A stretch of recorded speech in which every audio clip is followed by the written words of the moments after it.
Hey everyone and welcome. Today we are diving deep into one of the most incredible, most intricate pieces of engineering you'll ever own, and you were born with it. It's the human ear. And trust me, it does way more than you probably think. We're going to break down how it pulls off its two completely different and absolutely amazing jobs. So, let's start with a question. What's the one organ in your body that can take invisible waves rippling through the air and turn them into the experience of listening to your favorite song? Yep, you guessed it, the ear. It's the ultimate translator, right? But you know what? That's not even half the story. That's right, the very same organ is also your own personal, built-in navigation system.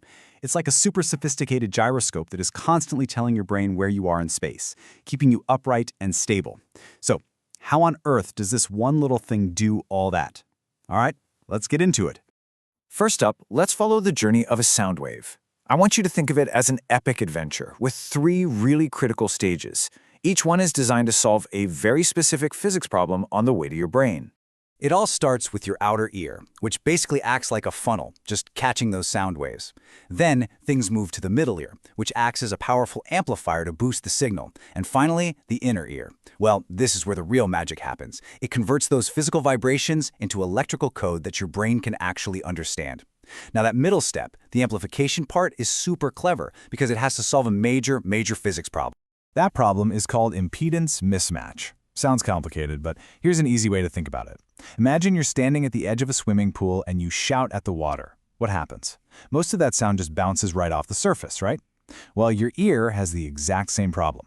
Trying to get vibrations from the thin air into the dense fluid of the inner ear is really inefficient. But the ear has this brilliant three-part strategy to overcome. The first solution is something called the piston effect, and the numbers here are pretty wild. The eardrum has a really big surface area, and it focuses all that sound energy down onto the tiny footplate of a little bone called the stapes. That size difference, that ratio, is about 19:1. It's kind of like using a big hammer to drive a tiny nail. You concentrate all that force onto one small point. Okay, second trick up its sleeve, lever action. The three little bones in your middle ear, the malleus, incus, and stapes, are set up like a tiny, perfect lever system. This gives a mechanical advantage, boosting the force by another 1.3 times. Now, that might not sound like a huge number, but in this game, every little bit of amplification is absolutely crucial. And third, there's this really clever piece of plumbing called a phase discrepancy. See, the inner ear has two little windows. When the sound wave comes in, one window gets pushed in, and at the exact same time, the other window bulges out. This perfectly timed opposite motion lets the fluid inside actually move. Without it, the sound waves would just hit a wall and cancel each other out. This little design feature adds another 4 decibels of hearing power, which is a really significant boost. So, after all that perfect amplification, the vibration finally enters the fluid of this snail-shaped structure called the cochlea, and in there, thousands of microscopic hair cells are waiting. They bend and sway with the waves in the fluid, and that bending motion opens up tiny channels, turning physical movement into the electrical language of the brain. And just like that, you hear. Pretty incredible, right? But the ear is just getting started. Tucked away right next to that hearing organ is the vestibular system. This is your body's personal navigation and stabilization system. And this system has two main parts, each with a very different job. On one hand, you've got the semicircular canals. There are 3 of them, and they're arranged like a gyroscope to detect any kind of rotational movement. So, nodding your head yes, shaking it no, or tilting it from side to side. Then you have the otolithic organs. Their job is to detect linear movement, like accelerating forward in a car or going up and down in an elevator, and the constant pull of gravity. So how do these otolithic organs work? It is honestly so cool. They contain these, get this, tiny crystals of calcium carbonate.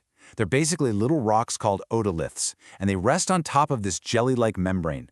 So when you tilt your head or you move forward, the weight of these little crystals shifts, and that bends the tiny hair cells underneath. It's a signal to your brain that tells it exactly where you are and how you're moving. It is literally a biological accelerometer. Your brain uses all this data to drive 2 lightning-fast, totally essential reflexes. First is the vestibulo-ocular reflex, or VOR. This is the reason the world doesn't look like a shaky home video when you walk down the street. It instantly moves your eyes to cancel out your head movements, keeping your vision stable. Then there's the vestibulospinal reflex, or VSR. This makes constant, tiny little adjustments to your muscles and your posture to keep you from falling over. You're not even aware it's happening. So what happens when these incredibly precise, delicate systems go wrong? Well, a glitch in either the hearing or the balance parts of the ear can have a huge impact on our lives. And this is where understanding how it all works really starts to matter. Let's take vertigo, that awful, horrible sensation that the room is spinning. For a doctor, it is crucial to figure out if it's peripheral vertigo, meaning the problem is in the inner ear, or central vertigo, where the problem is actually in the brain. This chart breaks down some key differences. You'll notice that peripheral vertigo, the kind from your ear, usually causes a much more intense spinning feeling, and it's way more likely to come with other ear symptoms like hearing loss or ringing.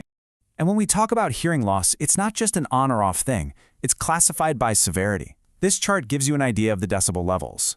With mild loss, you might just have trouble hearing someone whispering, but by the time you get to severe loss, you might only be able to hear someone shouting right next to you. Now, here's a surprising fact for you.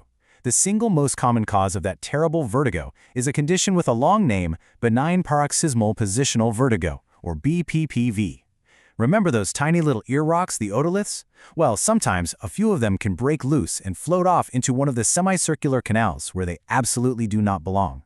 So now, every time you move your head, these little crystals roll around in there, sending chaotic, false signals to your brain that you're spinning like crazy.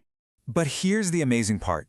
The fix for this mechanical problem is a mechanical solution. A doctor or a therapist can perform something called the Epley maneuver. It's just a specific sequence of head movements. They're literally using gravity to gently roll those stray crystals out of the canal and back where they're supposed to be, where they can just be reabsorbed. It's an incredibly simple and effective treatment. Unfortunately, not all your problems are quite that simple. A much more serious condition is something called a choleostatema. This is basically a skin growth that forms where it shouldn't, in the middle ear. It often happens when your eustachian tube isn't working right, creating a vacuum that sucks the eardrum inward, forming a little pocket.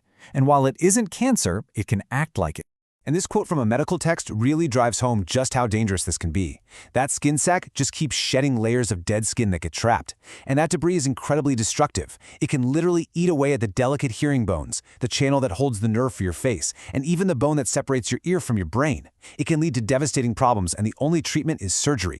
So given all this complexity, how do doctors actually figure out what's going on deep inside your ear? Well, they have some pretty clever diagnostic tools that let them listen in on how the whole system is working. One of the most common and quickest tests is called tympanometry.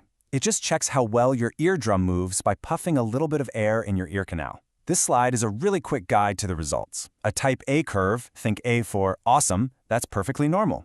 A flat type B line, think B for blocked, is a red flag. It usually means there's fluid stuck behind the eardrum so it can't move. And a type C curve shows negative pressure, a classic sign that your eustachian tube isn't doing its job to equalize pressure.